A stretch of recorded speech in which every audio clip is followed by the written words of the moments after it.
Pada zaman pemerintahan Raja Herodes, sesudah Yesus dilahirkan di Bethlehem di tanah Yudea, datanglah orang-orang Majus dari timur ke Yerusalem.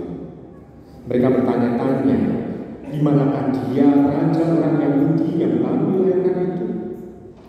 Kami telah melihat bintangnya di timur dan kami datang untuk menyembah dia. Mendengar itu terkejutlah Raja Herodes beserta seluruh Yerusalem. Lalu dikumpulkannya semua imam kepala dan ahli Taurat bangsa Yahudi, dan kemudian dimintanya keterangan dari mereka di mana Mesias akan dilahirkan. Mereka berkata kepadanya, di Bethlehem, di tanah Yudea, karena demikianlah ada tertulis dalam kitab Nabi. Dan engkau Bethlehem di tanah Yehuda, engkau sekali-kali bukanlah yang terkecil di antara mereka yang memerintah Yehuda, karena dari engkau akan bangkit seorang pemimpin yang akan menggembalakan umatku Israel. Lalu dengan diam-diam Herodes memanggil orang-orang Majus itu dan dengan teliti bertanya kepada mereka kapan bintang itu tampak. Kemudian ia menyuruh mereka ke Bethlehem, katanya, pergi dan carilah anak itu dengan teliti dan segera sesudah kamu menemukan dia, kabarkanlah kepadaku supaya aku pun datang menyembah dia. Setelah mendengar kata-kata Raja Herodes, mereka pun berangkat. Lihatlah, bintang yang mereka lihat di timur itu mendahului mereka hingga tiba dan berhenti di atas tempat di mana anak itu berada. Ketika melihat bintang itu, mereka sangat bersukacita. Mereka masuk ke dalam rumah itu dan melihat anak itu bersama ibu Maria.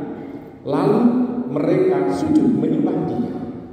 Mereka pun menemukan tempat harta bendanya dan mempersembahkan mereka kepada anak itu, yaitu emas, dupa, dan mur.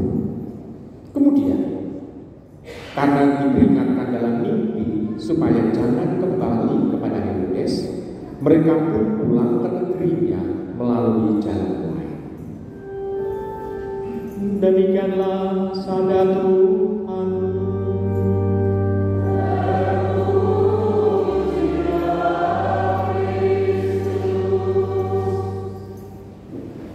Ibu, Bapak, Saudari, saudara terkasih dalam Tuhan, secara tradisional ada 3 patung tambahan, yakni 3 yang disebut dengan orang menyebut 3 raja, padahal kalau Injil menyebut 3 orang Majus, 3 orang besar, 3 orang bijak sebetulnya.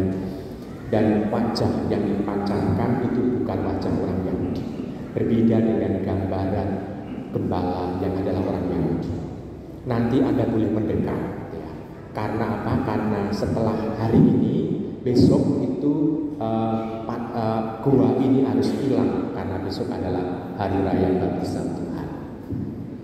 Jadi ini adalah hari terakhir kita memandang goa Natal. Ada di sana.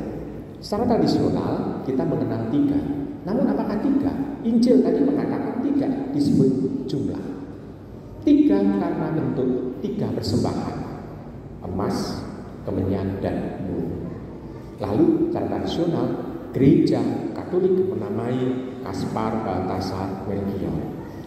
Kalau menyebut nama itu, sebetulnya nama itu bukan dari daerah timur, namun dari daerah lebih barat dibanding dengan orang-orang Israel. Jadi daerah sekitar misalnya Yunani dan Mediterania. Jadi bukan daerah timur. Namun kalau ditanya apakah betul kisah itu seperti itu, dalam gereja yang lain, gereja timur melukiskan bukan hanya 3, namun kadang ada gereja yang berdua hingga 12 jumlahnya. Kalau ditanya, ada yang berdua, ada yang 12. Namanya bukan 3 itu, bukan Baltasar, bukan Kaspar, bukan Melchior. Mereka menyebut dengan nama yang berbeda. Kalau demikian, mereka ini orang Majus ini dari mana sebetulnya? Ini kan pertanyaannya lalu. Sebetulnya sebelum Tuhan lahir, Negeri Mesopotamia itu adalah negeri yang sungguh-sungguh mampu untuk mengembangkan ilmu perbintangan. Dan mereka mampu untuk melihat itu, sehingga mereka itu berdasarkan bintang itu mereka bisa menentukan arah. Ini karena pengajaran yang mereka dapatkan, pelajaran yang mereka dapatkan, dan juga pengajaran yang selalu diteruskan pada generasi berikutnya sehingga ilmu itu berkembang. Nah, mereka melihat adanya anomali. Beberapa orang bijak itu, orang Majus itu melihat ada anomali, ada sesuatu peristiwa. Nah, kira-kira pada saat peristiwa itu di sana tampak bahwa ada yang dilahirkan, raja besar yang dilahirkan pada saat bintang itu muncul. Mereka mulai mencari siapa ini yang nantinya akan menjadi penguasa dunia. Dari negeri Mesopotamia yang sekarang itu adalah Irak dan Iran lah ya, bisa dikatakan seperti itu. Dari sana mengembangkan itu. Dari Mesopotamia kuno bisa mengembangkan itu. Dan mereka berjalan. Kira-kira perjalanan dari Mesopotamia sampai Bethlehem itu berapa tahun? Kalau kita merunut mengacu dari Injil, Herodes nantinya akan membunuh bayi-bayi kecil itu, usianya adalah 2 tahun ke bawah. Jadi bayi yang dari cengar sampai 2 tahun dibabat habis oleh Herodes. Berarti kira-kira mereka melakukan perjalanan 2 tahun. Dan keluarga kudus Yusuf, Maria itu masih tinggal di Bethlehem. Kenapa? Karena baru saja melahirkan Yesus itu, mereka belum bisa pergi kemana-mana. Paling hanya bisa pergi ke Yerusalem untuk persembahkan Tuhan, untuk diberi nama. Sekarang kita bisa melihat kira-kira itu. Nah, di situ kita bisa melihat ada sesuatu pesan tersendiri. Kelahiran Tuhan itu sungguh-sungguh tidak hanya melulu ternyata untuk orang-orang Israel. Orang-orang di luar Israel ternyata bisa membaca kehadiran yang ilahi itu melalui alam. Mereka membaca bintang, berarti melalui alam. Alam semesta ini ternyata juga kalau orang itu bijak dan bisa melihat, ternyata ada tapak-tapak Tuhan di sana. Dan ternyata ketemunya di Bethlehem. Perjalanan menuju ke Bethlehem, menuju ke rumah Herodes terlebih dahulu, sebetulnya itu menjadi simbol bahwa mereka mengetuk orang-orang Yahudi. Sehingga orang-orang Yahudi satu kota terkejut, Herodes dan orang-orang yang lain. Di sana kita bisa melihat ada sesuatu pesan. Walaupun orang Yahudi itu diingatkan, ternyata mereka tidak bergegas untuk menuju ke Bethlehem. Walaupun para imam-imam diingatkan oleh Herodes juga, mereka juga tidak pergi ke Bethlehem. Mereka tetap tenang-tenang di kota, karena mereka sudah nyaman. Mereka nggak mau repot-repot. Nah, saudara dikasih dalam Tuhan. Di situ gambaran yang ada dalam kitab suci kita. Nah, sekarang pesan ini berbicara apa untuk kita kalau demikian? Pesan ini berbicara yakni begini. Nama Epifania itu adalah kata lain dari penampakan Tuhan maksudnya. Tuhan menampakkan diri kepada seluruh dunia. Jadi dia tidak lahir untuk orang Yahudi, namun menampakkan diri kepada seluruh dunia. Berarti kehadiran Tuhan Yesus untuk kita juga. Kalau untuk kita, orang-orang Majus bisa memberikan kemenyan, mur, dan juga emas diberikan kepada Tuhan. Kalau kita sekarang, kita memberikan apa untuk Tuhan? Bukan berarti kita mau menyerahkan untuk Tuhan yang ada di kandang, tidak. Namun untuk Tuhan secara personal, apa yang kita berikan? Tuhan mengundang kita. Sehingga kita, orang Indonesia, orang Semarang Indah, justru mau menjadi pengikut Tuhan. Berarti kita juga diundang oleh Tuhan untuk hadir di hadapannya. Nah, lalu apa yang harus kita berikan kepadanya? Ini pertanyaan sendiri untuk kita.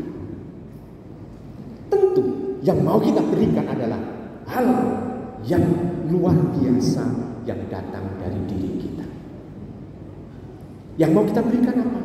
Sebetulnya yang paling mahal yang tidak bisa kita jual adalah perhatian. Itu kan tidak bisa kita jual.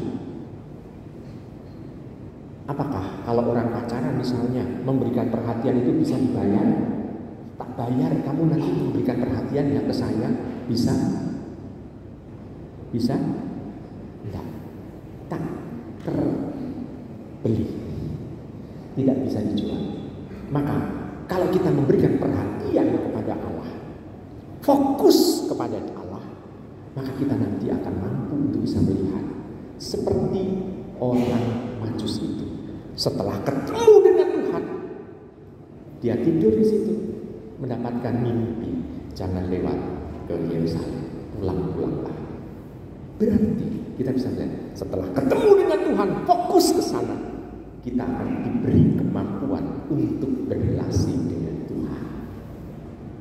Ini kan sebetulnya pesan untuk kita.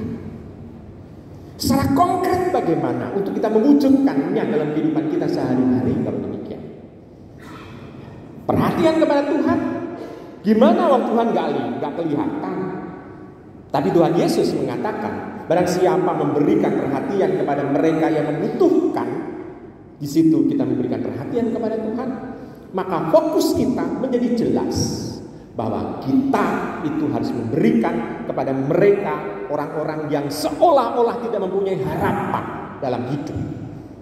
Kita harus bisa menguatkan mereka, memberikan perhatian berarti ikut terlibat dalam kehidupan mereka. Dan di situ kita bisa melihat bahwa kita nantinya akan bisa merasakan dan mengalami kehadiran Tuhan. Saudara terkasih dalam Tuhan. Orang Majus datang dari jauh hanya mau untuk ketemu dengan bayi itu. Rekoso. Kadangkala kita dalam kehidupan sehari-hari, kita mau membantu orang, gak gelem rekoso. Gak mau. Kalau dia yang butuh kok, ya biarlah dia yang datang kepada saya. Tidak perlu saya datang kepadanya. Kadang-kala begitu. Namun orang Majus ini memberikan teladan kepada kita. Maukah kalau kita sudah memberikan hati kepada Tuhan, kita juga mau untuk terlibat dan mau untuk meninggalkan apa yang sudah membuat kita nyaman untuk memberikan perhatian khusus kepada Tuhan melalui perhatian kita kepada orang-orang yang membutuhkan. Nah, saudara-saudari yang terkasih dalam Tuhan, dengan demikian kita bisa melihat bahwa warta Epifania ini sebetulnya warta undangan bagi kita untuk melibatkan diri dalam kehidupan kita sehari-hari. Melibatkan diri berarti kita mau untuk bergerak. Karena kadang-kala masih ada orang yang tidak mau untuk misa karena sudah puas dengan misa online. Dan di situ kita juga harus menggerakkan. Warta Epifania adalah warta untuk orang yang bergerak, ketemu dengan Tuhan secara langsung dan menerima tubuhnya. Kan ada beberapa orang yang masih orangnya sehat. Kalau dia dikirimi komuni, kok ya kita memperlakukan orang itu menjadi orang yang sakit. Karena kalau dia kan berikan komuni kan untuk mereka yang sudah sepuh, yang tidak mampu datang ke gereja dan yang sakit. Nah, kalau orang itu minta dikirim komuni, berarti kita memperlakukan orang yang sehat itu sakit. Kalau demikian orang itu tetap sehat, karena fisiknya sehat. Tetapi kalau dalam bahasa psikologi, fisik sehat belum tentu waras pikirannya. Maka dibedakan antara sehat dan waras. Semua orang waras kan? Karena orang yang waras pasti sehat, tapi orang yang sehat belum tentu waras. Betul ya? Betul ya? Nah, Ibu Bapak, Saudara terkasih, orang Majus ini sebetulnya mau untuk mengajak kepada kita supaya kita dengan kewarasan yang ada dalam diri kita ini untuk terlibat di dalam hal ini. Kalau kita takut, ini kan COVID kan sudah merebak lagi, gimana saya takut. Pernah melihat RSJ itu kena COVID beritanya?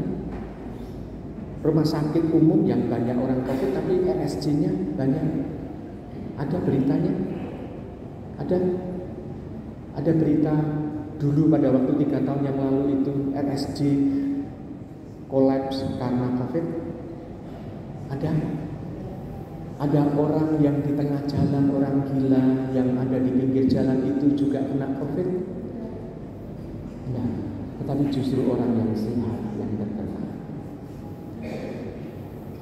Kalau demikian, jangan membuat kita tidak waras ya. Tetap kita harus waras ya. Kewarasan itulah yang membuat kita optimis bahwa Tuhan beserta kita. Dalam kita memberikan fokus kepada Tuhan, kita pasti akan diganjar oleh Tuhan, yakni pendampingan. 3 orang Majus ini nanti akhirnya juga akan pulang ke tempatnya. Dia mewartakan bahwa sudah ketemu. Maka ini juga menjadi semacam akar. Nantinya pada saat pewartaan Tuhan, mereka diingatkan kembali bahwa Tuhan itu sudah hadir. Beberapa tahun yang lalu dia mewartakan untuk kehadirannya semua orang. Dan nanti cocok dengan apa yang ditulis di dalam salib Tuhan. Salib Tuhan ditulis inilah Raja orang Yahudi, Imri, tapi ditulis dengan 3 bahasa. Bahasa Latin, bahasa Yunani, dan bahasa Ibrani. Bahasa internasional ditulis di sana. Berarti tampak bahwa kehadiran Tuhan dari lahir sampai mati tidak hanya untuk orang Yahudi, tetapi untuk kita semua. Maka Epifania ini mengajak kita untuk bersyukur. Bersyukur tidak hanya kita selesai berdoa, namun kita bergerak melakukan yang terbaik. Dan saya percaya dan saya yakin bahwa kita semua mampu untuk melakukan itu. Amin. Marilah kita tidak berdiri, kita ungkapkan syahadat kita kepada